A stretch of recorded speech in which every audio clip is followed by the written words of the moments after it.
Today is Turkey Day, so I wish everyone a safe holiday full of food. Before the festivities start, we're going to be going over the Mythic Banner for November in Fire Emblem Heroes. We got a little Book 8 Thanksgiving reunion. First up, Mythic Níðhöggr is ready to roll. She's an astromech that boosts resistance and is a red beast armor unit. Only the 4th armored beast in the game, we haven't seen another since the one who should not be named. We didn't see her stats, but Níðhöggr should be a min-max slow armor just like her enemy versions. For old skills, Níðhöggr has Sturdy Beast in case you missed Halloween Asker. This is the Beast Bonfire special that has the 40% DR tacked on. For a weapon, Níðhöggr's Dosing Fang has been replaced with Enticing Dose. It's mostly the same, but some triggers are now updated. Each player phase and after acting, Níðhöggr inflicts -7 attack and defense and sabotage on foes within 3 rows or 3 columns. This used to be at start of enemy phase, but no longer. If Níðhöggr is transformed or has 125% HP, she inflicts instant damage equal to 25% of the foe's max HP as combat begins. This is updated from the previous 8 flat damage.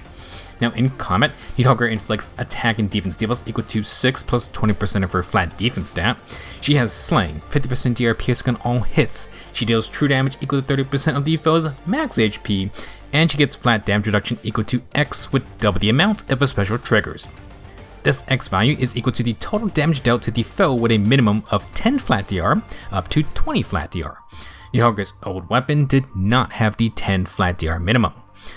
As with all armored beasts, if transformed, Níðhöggr gets distant counter. Her old weapon did not have a transformation condition tied to her combat perks, so if she does get super low, now she can still activate all her instant damage, true damage, and flat DR. Overall, Enticing Dose is mostly the same but stronger. One of the biggest changes is it's no longer debuffing at the start of enemy phase, but that is most likely a response to penalty cleansing. Now Níðhöggr can debuff in the middle of the phase, so she can still support even if the initial debuffs are cleansed. Generally speaking, Níðhöggr will chunk foes' HP if they do not counter her instant damage, 25% max HP gone immediately. Meanwhile, in combat, she also deals 30% max HP as true damage and has 50% DR piercing. In terms of tankiness, you got -7 attack debuff, and it's going to be doubled with sabotage, plus you got extra debuffs based on her flat defense. You then get more flat DR from 10 to 20 points, with the idea being Níðhöggr's instant damage grants more flat damage reduction. This may be an issue in Aether raids though, since Hathrin opposes Níðhöggr. At least now she always gets a base 10 flat DR. Now, completely new for Níðhöggr is her unique A skill, Divine Toxin. Like her Hesvelgr's Fortune A skill, Divine Toxin adds an easier beast transformation condition, and it allows for immediate transformation when defending in Aether raids. Each player or enemy phase, Níðhöggr grants a new dosage status to herself and allows them to spaces. We'll come back to this. If she's transformed or the foe initiates, Níðhöggr will get +10 to every stat except speed. She neutralizes the foe's attack and defense field buffs. She gets bread type cooldown, and she has no guard. As for Dosage, this status grants +5 to all stats and heals 10 HP after combat. In addition, when a foe triggers a bonus stealing and bonus neutralizing effect, Dosage prevents those effects from happening. Níðhöggr then pulls out the Uno Reverse card by instead neutralizing any bonuses that the foe may have had unless it was applied at the same time. So basically, if I understand correctly, Dosage is an anti-status status. In other words, Dosage protects the team from enemies that counter status effects, or just bonuses in general. Like the description states, this is sort of a hard counter to Nergo's Essence Drain, and then you got Tina's Thief's Staff, and I think Mythic Loki as well. From the way I'm reading it, I have no idea if you can even counter Dosage once it's active without just killing Níðhöggr herself. You could prevent Níðhöggr from granting it via something like False Start, but I'm not sure that devs want to go as far as giving that out to more units. Regardless, Dosage is another +5 stat status with 10 HP sustain on top of protecting other status effects. If you want to stack a ton of statuses and not worry about losing them, then Níðhöggr's got the Dosage for you. Next, Níðhöggr brings Slick Fighter 4. We really aren't going to get Bold Fighter 4 at this rate. This Armored Beast skill now works on player phase if the user has 125% HP. It inflicts -5 attack, it deals true damage and grants flat DR equal to 20% defense. The user gets a free follow-up, and the Slick Fighter perk is to neutralize stat penalties during combat. Overall, it's a pretty solid upgrade. Unless you need guard, Slick Fighter 4 is way better than reopening for army units now. You no longer need to worry about doubling, plus you neutralize debuffs. It's not going to top Shield Fighter for survivability, but if you want to counter kill with specials like Sturdy Beast, then this is an option. Sturdy Beast usage also plays into Níðhöggr's inheritable C skill, attack and defense twin for save. Same deal as the other twin save skills, you add 7 HP healing on hit, and if you run a special with a % DR effect that only triggers once per combat, now it can trigger twice per combat. Sturdy Beast meets that requirement, and Níðhöggr can charge it real fast with her cooldown perks. Overall, Mythic Níðhöggr brings her potentially very strong Dosage status that protects other statuses / boss. Sure, not everyone has anti-status units, but if you rely on status effect stacking, then Dosage is pretty strong. One thing you want to watch out for is the 10 HP after combat healing may not work well with something like Wings of Mercy strategies. As for combat, Níðhöggr uses the foe's max HP against them and stacks potentially a ton of flat DR with her weapon and Slick Fighter. You then combo that with Sturdy Beast's unpierceable 40% DR and a ton of attack debuffs. She also keeps consistent stats by neutralizing debuffs on herself plus neutralizing the enemy field boss too. One issue for Níðhöggr is as combat begins healing, that's going to mess with her flat DR bonus plus general killing power. In Aether Raids, she directly opposes Hathrun, who is not exactly rare. Divine Nectar will reduce the power of enticing dose. Additionally, far saving without the bonus plus stats obviously is a disadvantage. Still, Níðhöggr does bring some nice support with Dosage and her sabotage debuffs. The mid-phase debuffing seems to be something becoming more common to enable player phase initiations. Moving on, making the Thanksgiving reunion really awkward as heck is Læraðr. He will be a dark mythic that boosts defense and is our 5th armored beast, this time another colorless one. We did not see his stats, but I don't think they're changing much. Like Níðhöggr, he should be another min-max low speed armor. Læraðr's only old skill is Armored Flow. This is the ranged % DR Iceberg type special. Sturdy Beast might be better for him since it protects against ranged or melee foes. Læraðr also doesn't even have far save, so yeah. Now for his weapon, I don't believe there are any changes to Quieting Branch from the story. This is a nasty thing. Each turn inflict -7 defense from his debuffs, panic, and sabotage on the closest foe that spreads out to foes within 2 spaces. It also inflicts Assign Decoy and the flash status onto the melee foe with the lowest defense, plus the ranged foe with the lowest defense. As for combat, Læraðr has Sling and inflicts attack and defense debuffs equal to 6 plus 20% of his flat res stat.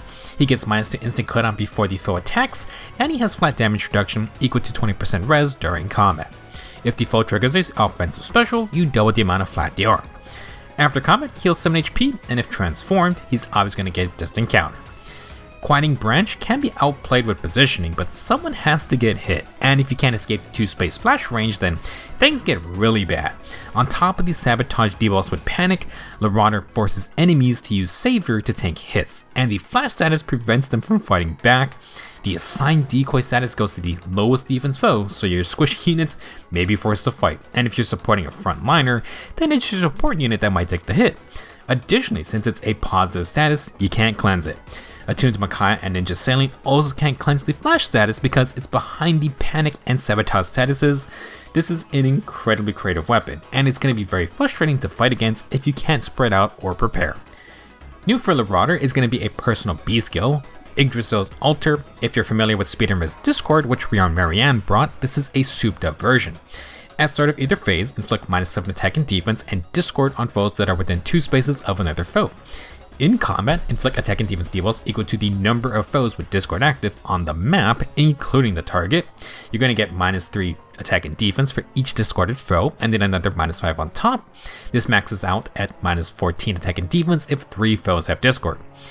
In addition, you will deal true damage equal to 20% resistance, and the unit makes a free follow-up, plus Læraðr has DR piercing specials. Compared to the regular Discord B skill, this version gets rid of the res check entirely, and it checks the entire map for discarded foes. You also get an extra 5% res for true damage. Unique for Læraðr is the follow-up attack and DR piercing specials. Since this weapon gets instant cooldown, Læraðr will be able to make good use of that effect. For the most part, not the craziest personal skill, but this is another debuff Læraðr stacks with his weapon. You also get Discard, further penalizing grouped up enemies. For his inheritable C skill, Læraðr introduces Barricade. This appears to be a joint drive type skill, but it's only for beasts and dragons. Barricade actually comes with Warp Bubble. For melee foes, it stops warping within 3 spaces, and for ranged foes, it stops warping within 4 spaces. As for combat, Barricade grants plus for defense and res to allies within 3 spaces, and it also neutralizes their defense and res debuffs during combat. If the user is within 3 spaces of any ally, they get the same effects. That last part is obviously an upgraded joint distant or close guard. 3 space range, works on melee and ranged, plus it neutralizes debuffs now. Barricade is certainly interesting, but it being beast and dragons only will definitely make it a rarer sight. The stat advantage is pretty good, but the warp bubble can be pretty clutch even if Emblem Celica or the new legendary Shez, you can still ignore it since they have pass. At the very least, the user can be 2 spaces behind an ally, and they can protect them from warp attacks. While Læraðr is a fine user of Barricade, this does mean he has no savior skill. You gotta admit, from a story to gameplay perspective, they have represented Læraðr very well. This dude is not willing to fight for anyone else. Last new skill for today is attacking Res Fortune. Níðhöggr introduced this beast only skill, and like Níðhöggr's A skill, the main benefit is the extra transformation condition, making it much easier to transform if you want to use human allies on the team. In addition, for Aether raids, the user will transform if possible immediately on turn 1. For combat perks, if transformed or the foe initiates, you get +8 attack and res, you neutralize enemy attack and defense field boss, and we heal 7 HP after combat. If you want to pair beast units with human allies and you don't want to run a beast B skill or the beast sacred seal, Fortune is an option for easier transformation access. Mythic Læraðr is going to be an interesting unit. If you do not spread out, he will force low defense units to tank attacks and they can't fight back due to flash. Even if you do spread out, if your frontline unit doesn't have no C disrupt, they also can't fight back. On top of this, you got Sabotage, Panic, and Discord statuses plus attack, defense, and res debuffs flying in. Certainly not fun.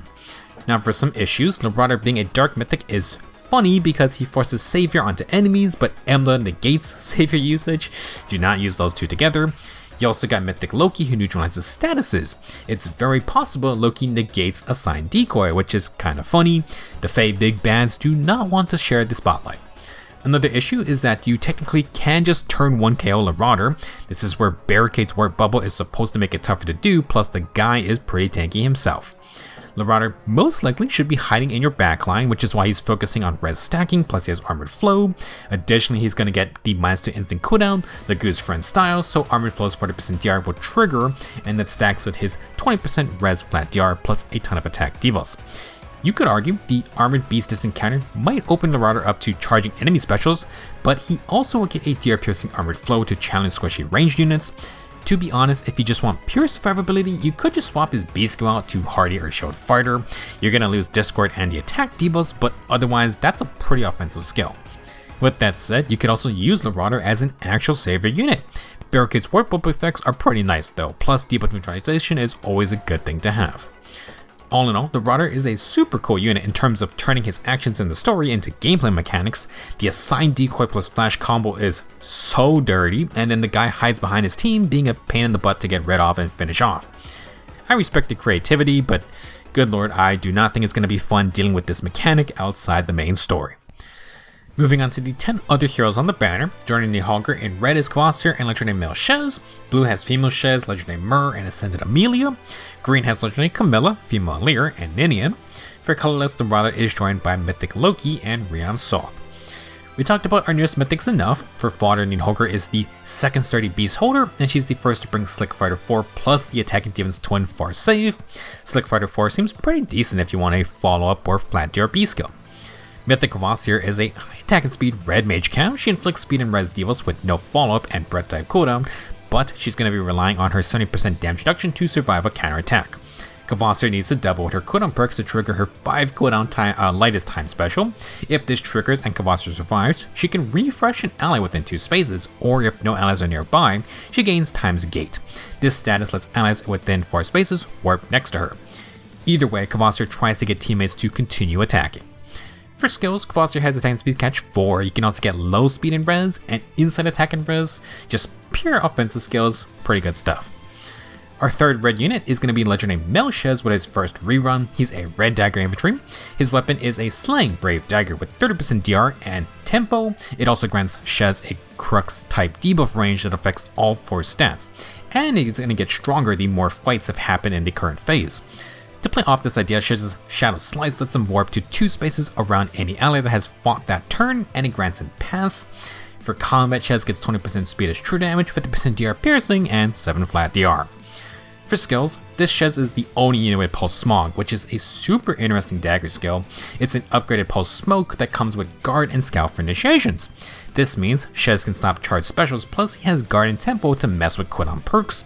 To top it off, Shez has the fun attacking speed finish 4 and then Ruptured Sky, first non-violent unit to have that special. Moving on to blue, legendary female Shez is also here to party. Similar to her male counterpart, this Shez has a regular dual-phase Brave Dagger with 20% speed true damage and breath type cooldown. Her Swift Slice grants effective damage if Shez outspeeds, although the speed check is higher if the foe is a non-dragon or beast infantry unit. Feeling a little outdated compared to her newer male version, but any weapon type effective damage is pretty rare as an ability. For skills, this Shez has Glimmer, Seal Speed 4, and Attacking Speed Oath 4, at least that last one's pretty good. Our next blue unit is legendary Myrrh. She's a flying blue dragon and is one of the few units with Warp Bubble. Barricade is kinda encroaching on that territory though. In addition to Warp Bubble, Myrrh gets plus 60 defense res and a follow-up denial status only for herself. Her weapon will get Slaying, 30% DR for all hits, and a free follow-up. For fodder, Myrrh has Bonfire with Dragon Wall 3. This Myrrh is somehow still the only unit with defensive res Unity. I'm surprised at that. Last up is Ascended Amelia. She's a speedy lance armor. Despite being Gen 8, Amelia is a trainee, so she's got the same BST as our current Gen 9 units. This Amelia is a very stat-focused unit. Each turn she buffs the team with plus 6 of defensive res, breath type cooldown as a status, and then enemy field buff neutralization as a status. For combat, she gets a ton of stats, possibly up to plus 23 from her weapon and A skill. Amelia then has Slaying. She neutralizes her own debuffs. She gets 40% DR and heals 7 HP after combat. Her A skill grants more effects if she has a certain number of statuses on herself or allies. If you can get up to 5 total, she inflicts attack and defense debuffs, distant counter, and finally will get 50% DR piercing. Certainly a unit who would like that new Dosage effect. For fodder, Amelia has Armored Beacon and attacking speed Far Save 3. She's the only unit with Clever Fighter, which is the tier 4 Savvy Fighter. Basically, this is for the fast armors, granting no follow-up, increasing the speed roll to double for the enemy, and it can grant 10 flat damage reduction. Starting off our green group is going to be legendary Camilla. She's an offensive flying green mage that offers speed and res sabotage debuff support, plus can give the team the very potent 50% DR piercing status. For her own combat, Camilla can get huge amounts of instant damage if she outspeeds or faces a blue enemy. Camilla would then have Slaying with no guard, and she gets bonus attack and speed based on her own speed stat. For defense, she has that 30% damage reduction with 7 HP sustain, plus she got Kanto 1 to run away. For skills, Camilla has Remote Spread to stack percent damage reduction, and Deadly Miasma to negate field buffs while also inflicting -5 to all stats. Afterwards, it leaves behind the haze terrain in a wide area around the target. Next, legendary female Alear is a green infantry dragon with a Slaying dual-phase Brave Dragonstone. Her Dragon Blast special requires a support partner to fully work. Alear and her support will get DR piercing specials, and Alear can get 40% unpierceable damage reduction. This can stack with regular 4% DR from her weapon, and Alear needs allies from different titles to get the most amount of bonus stats. To pair with her Double Slap, Alear has attacking speed pledge for breath type cooldown and self boss. She has attacking speed finish 4 for true damage and healing. Then you got Nelsie Disrupt 4 to fight against sweep effects like Larada's flash status. Last green unit is legendary Ninian. She's a cavalry dragon dancer, so super rare typing. Ninian's Dragon's Dance can give her plus 6 attack and speed with an extra action after turn 2. Her weapon inflicts -6 defensive res after dancing, and then she gets offense in a follow-up plus a sweep effect if she faces a blue foe or the foe has an active penalty. Basically, the idea is that Ninian can get aggressive after dragon dancing, though the extra action will go on a 3-turn cooldown after. For skills, Ninian has attacking speed catch 4, speed and res near trace, and blue feud to further spite those blue enemies. Last up, Colorless has the new Læraðr. For skills, you can get Armored Flow for high res armors to fight ranged foes. Læraðr is going to be the only one with the new attack and res Fortune and Barricade. Reminder, Fortune is beast only, Barricade is dragon and beast only. Not the most universal skill fodder, but Fortune should build out of form 3A skills, and hopefully Barricade only needs to sit or close guard 3. That should make inheriting pretty easy. Next up we have Mythic Loki. She's a dark mythic who can neutralize statuses, but only if the foe has 3 or more. I know we discussed that Loki could get rid of Læraðr's assigned decoy, but if foes only have 2 statuses to dodge Loki's neutralization effect, then it could be kinda hilarious to use Læraðr to inflict a 3rd status, thus activating Loki's C-skill. Probably not good to combine both playstyles, but it's a funny use case. Now for other effects, Loki inflicts Gravity Ploy in a line. She also inflicts the regular Ploy and Exposure statuses just like the C skill. For combat, Loki has a slaying staff that gets -1 cooldown every turn. She can eventually proc Glitter of Light, which inflicts the flash status, plus she has Dazzling Discord to protect herself. Very annoying. Loki would then have Kanto 1 to reposition and return plus to move allies while healing them. For other skills, you can also get attack and res catch 4. Last up for today is Rearmed Sothe, Infantry Dagger unit. Sothe has the Arcane Tempest, which is a slaying dagger with times pulse built in. It has 30% damage reduction, no follow up, and you can get up to +14 to all stats. Now unique for Sothe is his Bane special. It's a DR piercing half lethality special that deals damage that would take the foe down to 1 HP if the regular special damage wouldn't get the kill. Bane is still affected by unpierceable % DR and flat DR, but Sothe can really mess up foes only using regular %DR. He also gets his own 30% damage reduction from Bane. This synergizes with Bane's almost full killing power. Sothe has Potent Disarm, which can get him the extra potent follow-up. He can proc Bane immediately with Arcane Tempest, and then use the potent follow-up to finish a job if needed. For extra cooldown insurance, Sothe has Attack and Speed Pledge and Finish 4 since Bane will get charged up by Arcane Tempest. It's a fun little kit, although defense specials and flat DR can really mess with Bane's gimmick. That'll be it for this month's Double Mythic Banner. Læraðr and Níðhöggr round out the Book 8 cast. Unless we shift gears, we're probably going to get Book 8 New Year ults, and I would not rule out Summer ults for some of the healing hands as well. We're going to see how quickly Níðhöggr and maybe Læraðr can make a return. Before you summon, do remember, Book 9 starts soon with a new Heroes banner, and we're probably going to see the Winter lineup mid-December, followed up quickly with New Year's, plus we still got the Double Special Heroes banners that will probably continue into next month too. On top of that, you got the Rearmed and Attuned Heroes rerunning currently. As if it wasn't enough, it's speculated next month is also a new emblem hero as well. God forbid what chaos will arrive to end the year. Anyway, thank you for watching and good luck on your summons. Stay safe and have a happy Thanksgiving to those celebrating. I'm gonna go and stuff myself with stuffing, then fall into a food coma. See you in December.